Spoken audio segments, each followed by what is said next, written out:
Halo Sobat 100, masih bersama saya Rosyid Adrianto dalam program 100 Institute.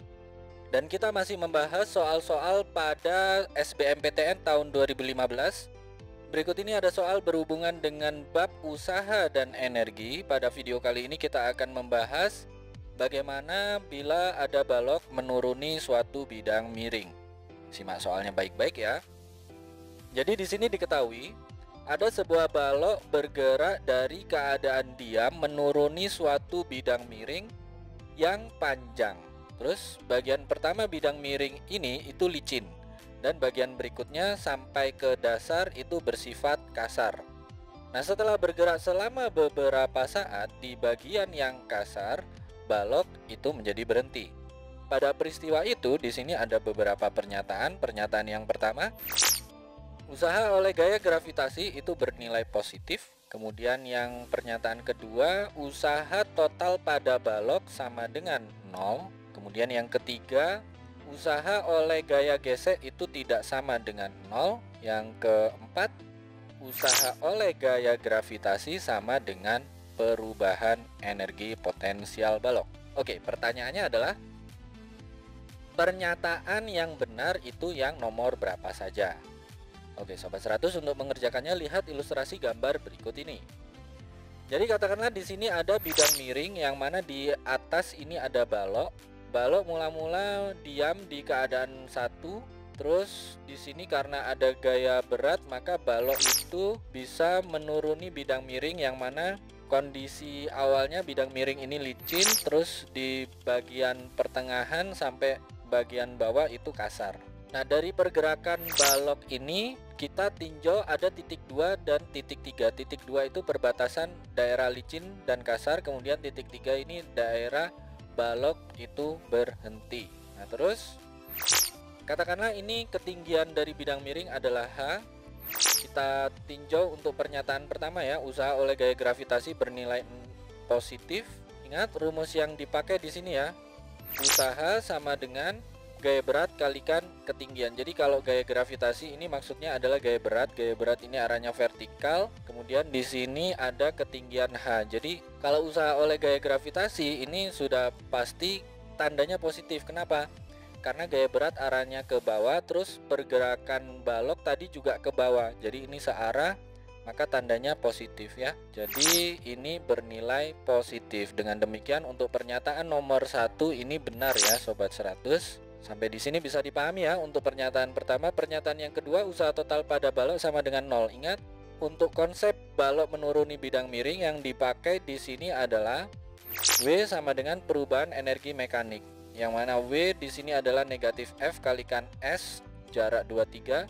Nilainya sama dengan perubahan energi potensial. Nah, terus untuk perubahan energi potensial yang dimaksud itu kan mestinya posisi akhir energi potensialnya berapa dikurangi potensial pada posisi awal ya.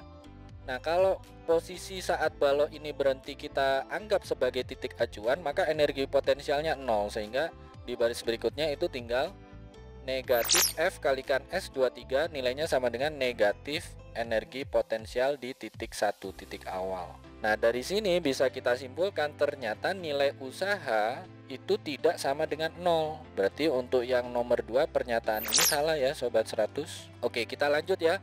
Ini pernyataan yang kedua. Pernyataan yang ketiga, usaha oleh gaya gesek tidak sama dengan 0. Jadi ingat rumus usaha itu sama dengan gaya kalikan perpindahan. Untuk gaya gesek ini arahnya melawan arah gerak dari balok. Jadi kita pakai tanda negatif. Nah, karena ini pasti ada angkanya ya, gaya gesek ada angkanya, terus jarak 23 juga ada angkanya, maka bisa kita simpulkan bahwa usaha oleh gaya gesek ini tidak sama dengan 0. Dengan demikian untuk pernyataan nomor 3 ini benar ya Sobat 100. Oke Sobat 100, sampai di sini bisa dipahami ya. Ini pernyataan yang ketiga. Pernyataan yang keempat, usaha oleh gaya gravitasi sama dengan perubahan energi potensial balok. Jadi untuk menghitung usaha itu kita pakai rumus gaya kalikan perpindahan ya. Nah, untuk perubahan energi potensial yang dimaksud di sini adalah energi potensial di titik akhir titik 3 dikurangi energi potensial di titik awal titik 1. Jadi delta EP sama dengan EP3 kurangi EP1. tadi sudah kita bahas bahwa kalau di titik akhir ini sebagai acuan maka energi potensialnya 0. Dengan demikian perubahan energi potensial itu sama dengan 0 dikurangi M kali G kali H, atau delta EP sama dengan negatif MGH. Ingat tadi sudah kita hitung bahwa usaha oleh gaya gravitasi itu nilainya sama dengan W kalikan H. Sementara perubahan energi potensial itu adalah negatif MGH atau negatif W kali H.